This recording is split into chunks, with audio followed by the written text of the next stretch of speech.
Hello, and welcome to 2025. Alas, we do have one piece of housekeeping left, which is to revisit the month of December 2024 and close out the year. We have 6 books that I read in December 2024, and I will say they were very good.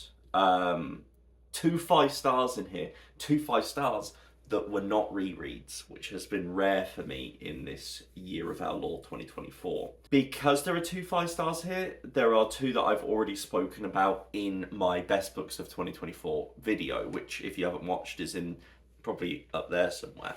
But we'll give them a quick overview here. Number 1 is that I read Hurricane Season by Fernanda Melchor. A brilliant book. A book that chronicles a rural town in Mexico where the witch has been murdered. The witch is the kind of local caregiver, soothsayer, provider of medicinal cures, random things, and as we go along in the book, we learn more and more about their identity. They're dead. She's whacked. And we are following a series of characters who are around that area, who are involved, implicit, witnesses, everything.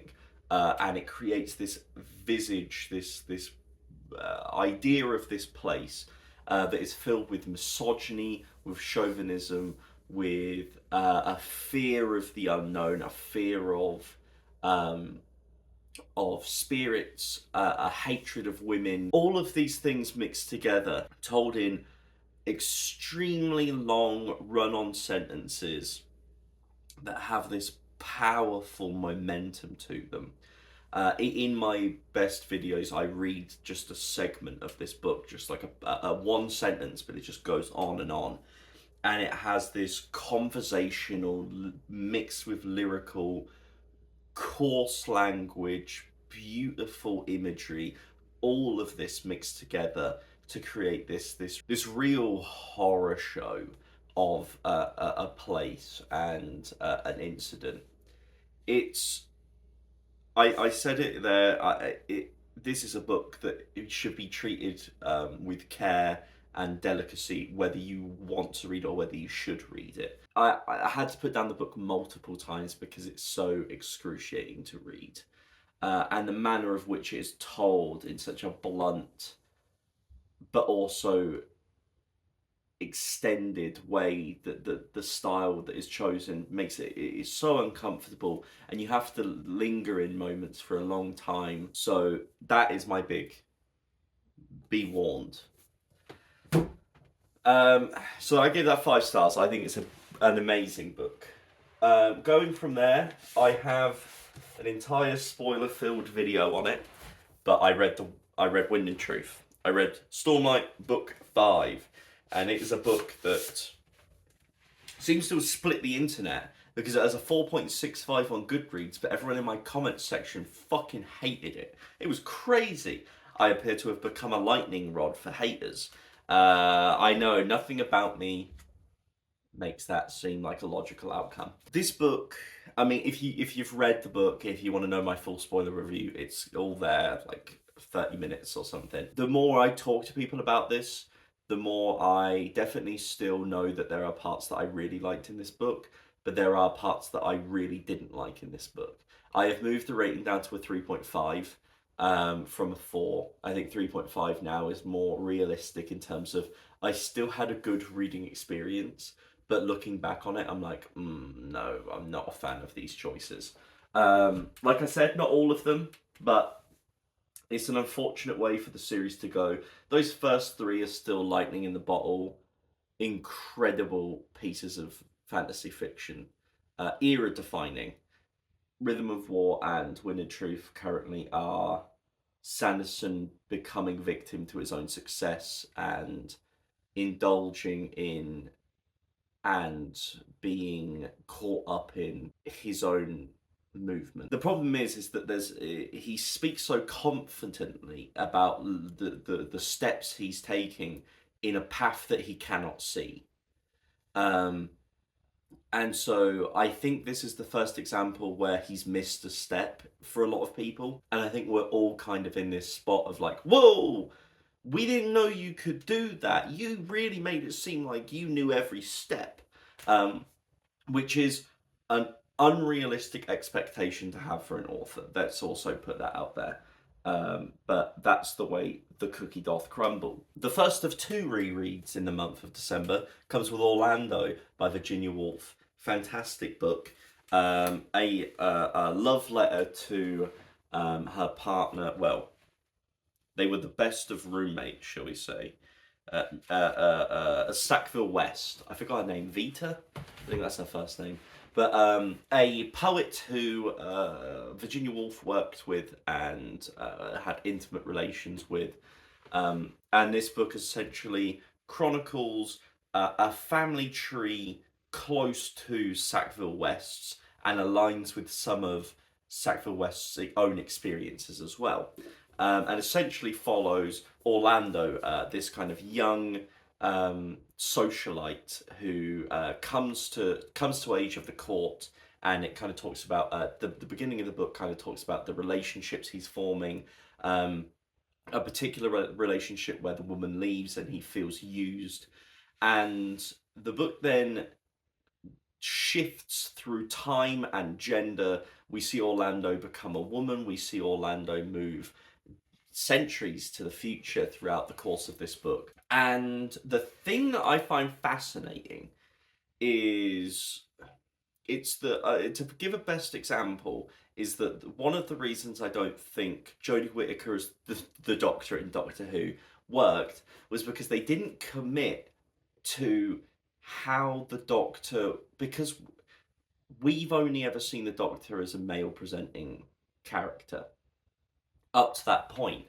And I think to make it a much more interesting and flushed out character, you've either got two options to go with. I think regardless, you need to commit that he has always been a male presenting character until Jodie Whittaker comes along.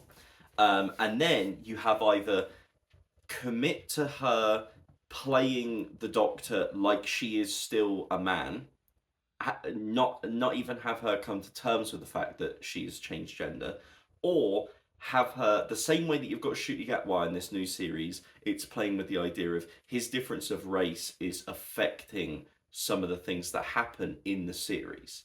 I think that should still have been the case for her, where there are scenes where she has to come to the idea of like, oh, people are treating me differently now because I am presenting differently.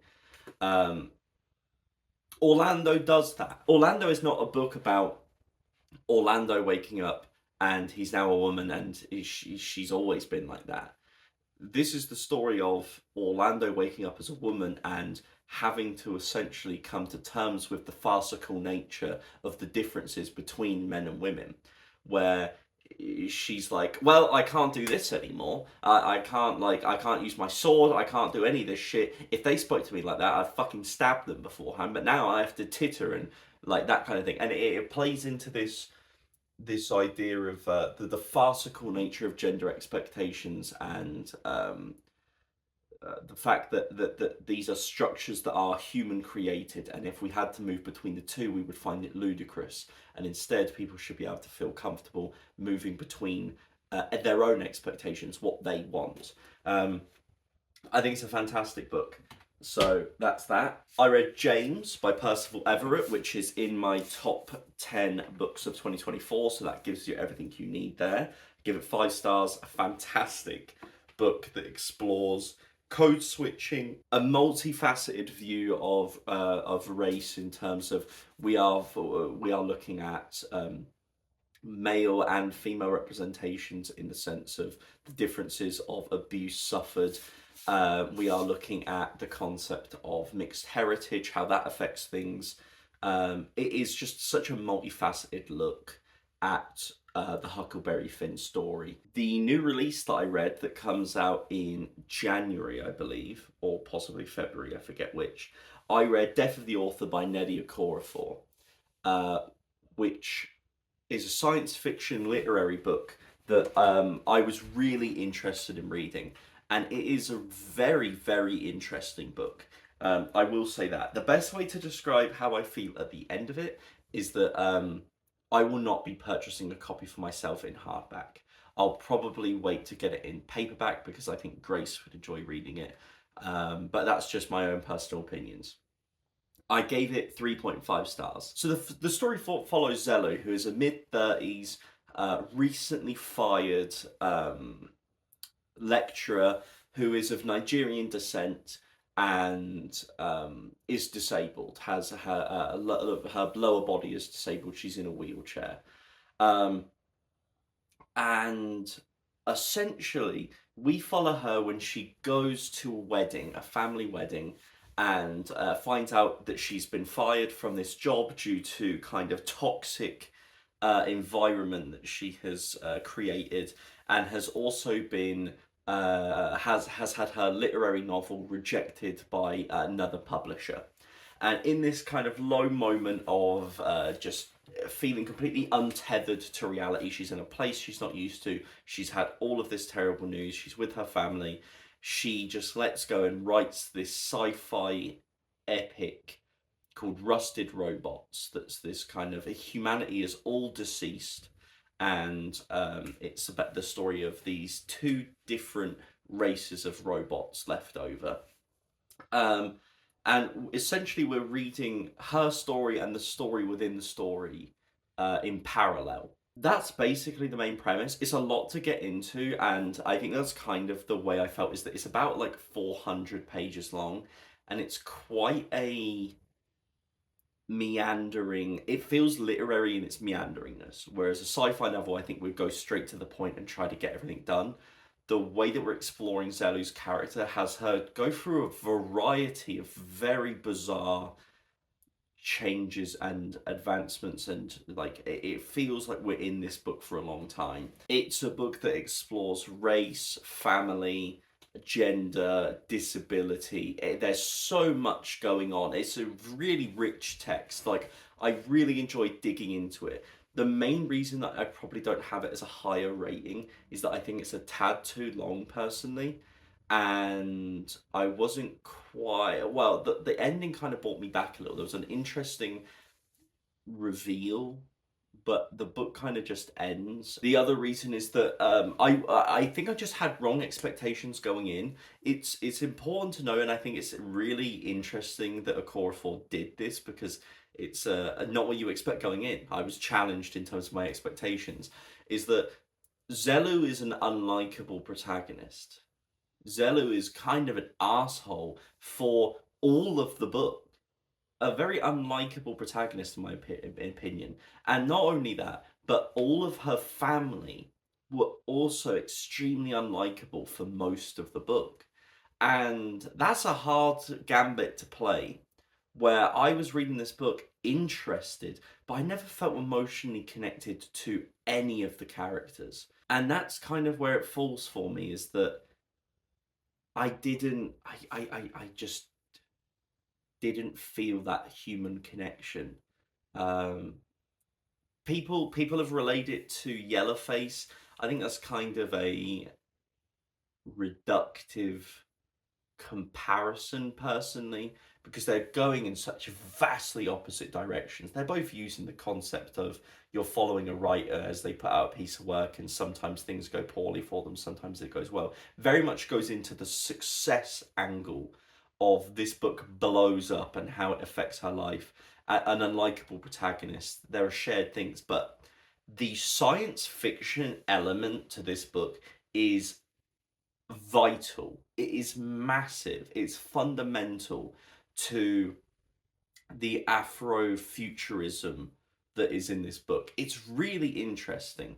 The view, the way that we go to Nigeria and we experience culture, and we experience it through this Afrofuturist realm of massive advancements in technology happening while we still are rooted in some of the problems that exist. It's a really interesting book. It's why I would recommend picking it up.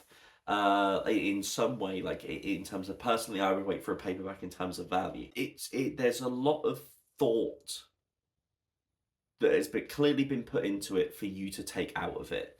And it's a book that I'll think about, sometimes in a perplexing way of why did she do this, sometimes in a really grateful, like, oh, that was really fantastically done, or this was a new angle that I'd never even comprehend, like I'd never thought of, let alone actually seen before. It's still a recommend.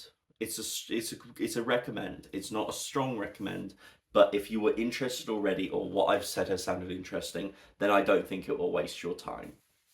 And then finally, my last book of 2024 was a reread of The Hobbit by JRR Tolkien, a book that I have wanted to reread for a while. And because we're going into this read along of The Lord of the Rings, which you can join in the Discord, I wanted to get the full experience. So I put The Hobbit in there, and then after I finish the trilogy, I'll probably try to read the Silmarillion as well. We'll see how that goes. I'm not committing. The only thing we've done is committed to the trilogy. But I gave it 4.5 stars. I still love it. It's still a fantastic book. There's not much more to say about The Hobbit. It's The Hobbit, whimsical, fun. You can see where Pratchett unlocked a lot of what Tolkien is, the vibes he's giving out, and Pratchett was like, what if I made this my whole personality? Whereas Tolkien keeps it restrained in that kind of omniscient narrating role, that I really enjoy. I think it's just a fun book. That's it though. So I think if you did enjoy, I would appreciate it if you liked or subscribed or both. Links are always in the description for the Discord with Grace, the Patreon, etc. And here is my little stack. And as always, have a nice rest of your day.